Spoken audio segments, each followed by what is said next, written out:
Ang apat na magkakaibigan. Nung unang panahon may apat na magkakaibigan. Sila si Ardilla, si Palaka, at ang mabait na kuneho, at ang masamang tigre. Si Ardilla, Palaka, at kuneho ay nagkwekwentuhan at napansin nilang wala si tigre, kaya hinanap nila ito.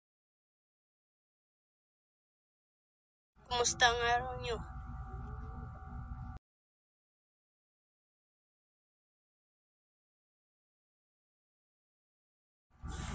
Okay lang naman, ikaw ba?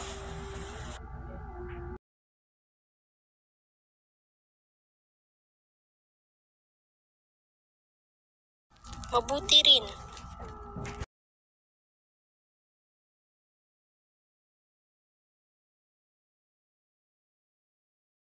Mabuti lang, kuneho. Salamat sa pagtatanong.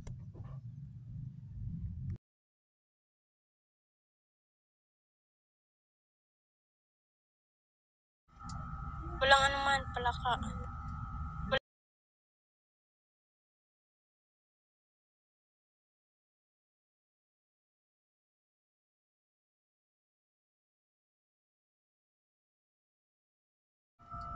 Nakita ko si tigre kanina at kinamusta ko siya at parang gutom na gutom siya. Bakit ba wala siya? Hanapin natin.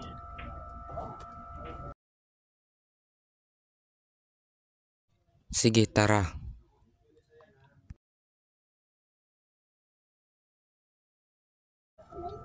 Sige, tara. Hinanap nila si tigre sa gubat at nakita nila ito na kumakain ito ng usa at kinausap nila ito. Nandito ka pala, tigre. Bakit wala ka kanina?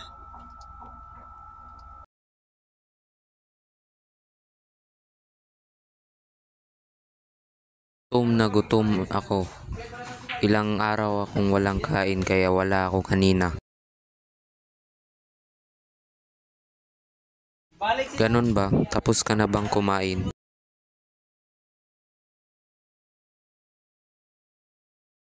Hindi pa. Puntahan ko na lang kayo sa ating tagpuan.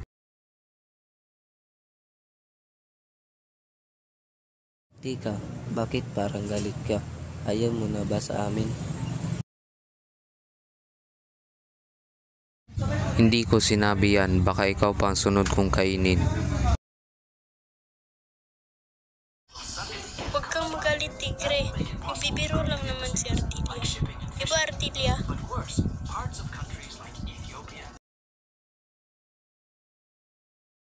Oo, bakit ba ang sungit mo ngayon?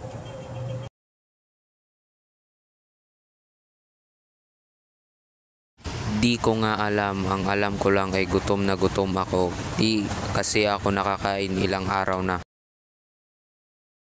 Ganun ba? Sige.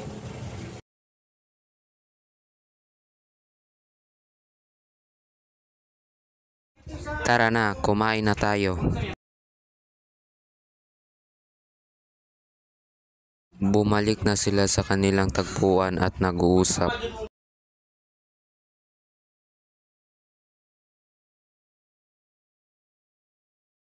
Ang init ng ulo ni tigre ngayon.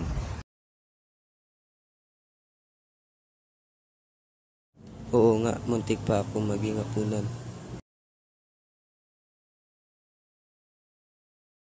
Mabuti na lang sinabihan ko siya ng biro lang.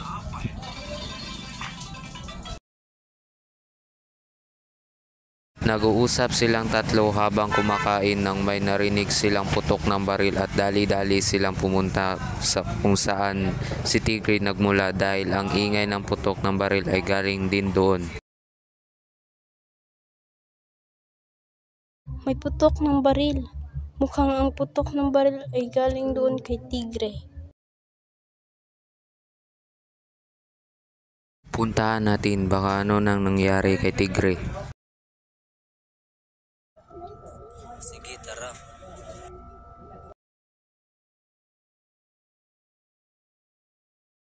Pinuntahan nila si tigre at nanginginig sila dahil malaki ang kutob nila na si tigre ang binaril.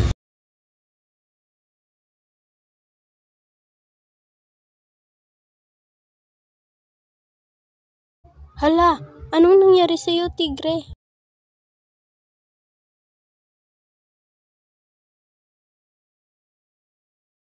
Oh, aming kaibigan, bakit mo kami iiwan? Wala ka namang ginawa, di ba? Salamat at nakilala ko kayo, aking kaibigan. Pasensya na at kanina Ardelia, gutom na kasi ako at nadala ako sa aking galit. Paalam na. Huwag ka munang bibitaw, Tigre. Humihingi ako ng tulong sa ibang mga hayop. Tama na pala ka, wala tayong magawa. Wala na ating kaibigan.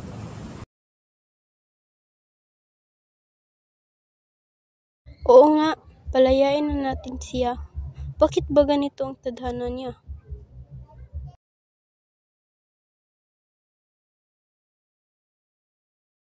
Kawawa naman ang ating kaibigan.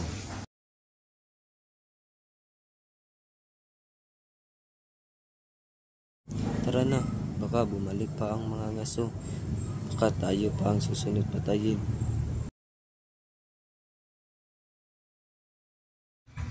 Dito na nagtatapos ang kwento. Ang moral ng kwento ay pahalagahan ang iyong kapwa dahil sila din ang karatig mo hanggang sa huli.